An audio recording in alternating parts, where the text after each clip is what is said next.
반면에 보형물은 이렇게 물건이죠. 고정되어 있는 고체 형태의 물건이에요. 이걸 어디다가 붙여놓거나 꼬매놓거나 이런 게 아니기 때문에 항상 제가 의도하는 것보다. 안녕하세요. DA 성형외과 구영구 원장입니다. 원장님, 그동안 저희와 의료적인 콘텐츠는 자주 촬영하셨지만 이렇게 개인적인 질문을 드리는 건 처음인 것 같은데요. 오늘 끊임없이 솔직한 답변 부탁드릴게요. 네, 열심히 답해드리겠습니다.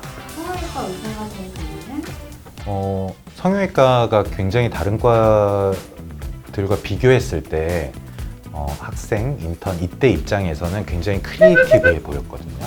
제가 하는 것과 똑같은 병원의 수료를 받은 다른 원장님이 수술하는 것과 전혀 다른 결과물을 만들 수 있다. 이건 굉장히 창의적이기도 하고 독창적이기도 하다. 이런 느낌을 받아서 성형외과를 지원하게 됐고 만족하고 있어요.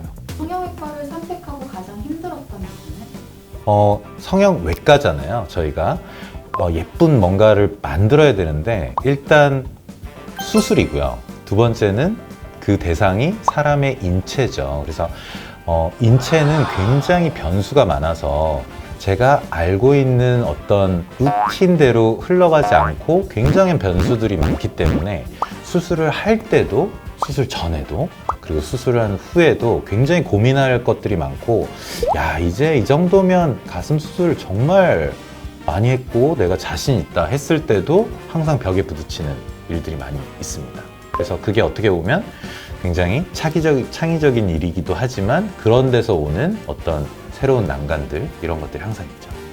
가슴분과 전문의를 택하신 이유가 있으실까요? 어떻게 우연한 기회죠. 모든 대부분 눈, 코, 가슴, 윤곽 이런 것 중에서 내가 뭘 해야 될지 그건 내가 하고 싶은 대로 할 수 있는 건 아니죠. 근무하는 병원의 시기나 이런 거에 따라서 시작을 뭘로 하게 되느냐 이런 것도 굉장히 중요하고요. 가슴을 처음에 시작하고 재미가 있고 재능도 좀 있는 것 같고요. 그래서 열심히 하다 보면 이제 점점 가지치기가 생기는 거고요.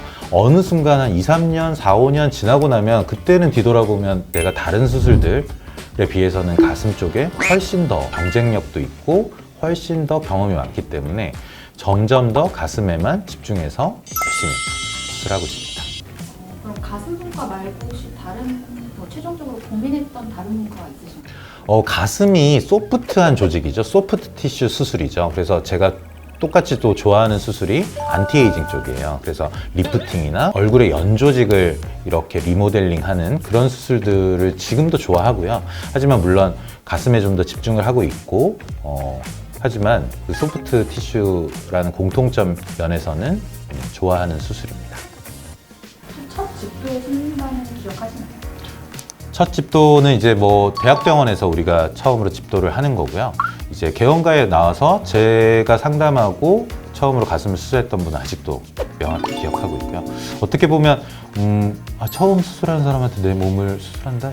절대 그런 건 아니고요. 우리가 충분히 대학병원에서 수료도 하고 전문의 자격증을 갖는다는 건 충분히 준비가 되어 있다라는 얘기고, 그 이후에도 물론 미용 수술, 가슴 확대 수술 이거에 대해서 제가 다른 원장님 수술하는 거 굉장히 열심히 많이 보고 공부도 열심히 하고 진행했기 때문에 결과도 첫 수술이지만 굉장히 좋았고 만족스러웠습니다.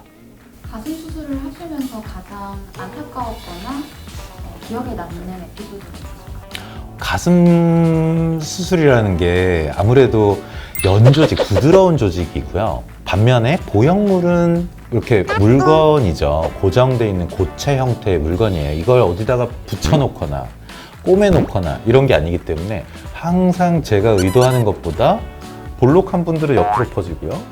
모인 분들은 안쪽으로 보이고 똑같이 수술을 해도 이렇게 틀어지거나 이런 일이 생기거든요. 그래서 100명 수술하면 100명 다 잘 됐으면 좋겠는데 꼭 한두 분 정도는 아쉽지만 재교정이 필요한 경우도 생길 수 있거든요. 그래서 그런 부분에 있어서는 항상 아쉽죠. 항상 안타깝습니다.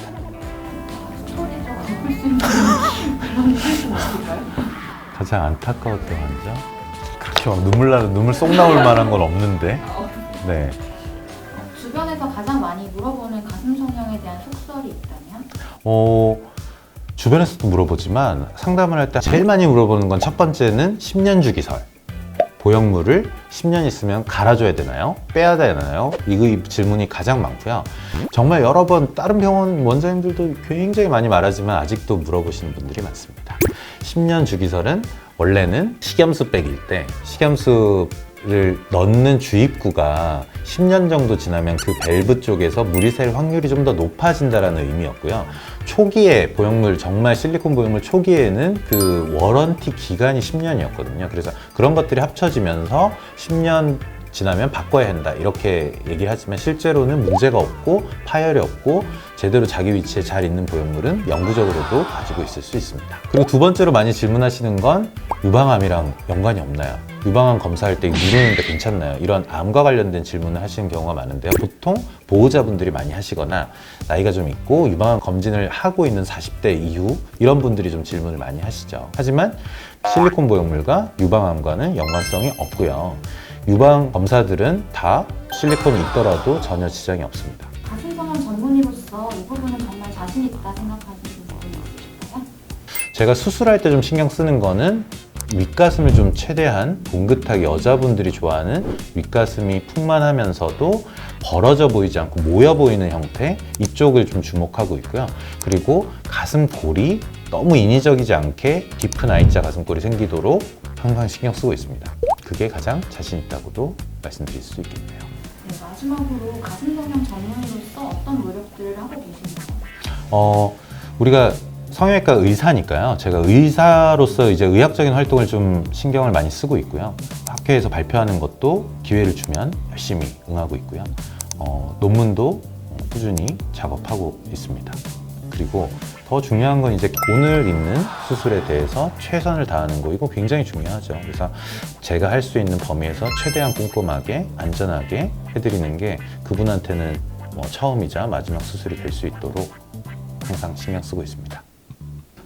오늘은 가슴 성형 전문의로서 제 개인적인 어떤 질문에도 좀 답하는 기회가 있었는데요. 개인적인 얘기를 하다 보니까 조금 좀 조심스럽고 부끄럽기도 한데 제 얘기가 도움이 되셨고 재밌으셨다면 구독과 좋아요, 알림 설정까지 부탁드리겠습니다. 감사합니다. You said you wanna play your game. You dealt me in, I said I'll pick it up, it's all the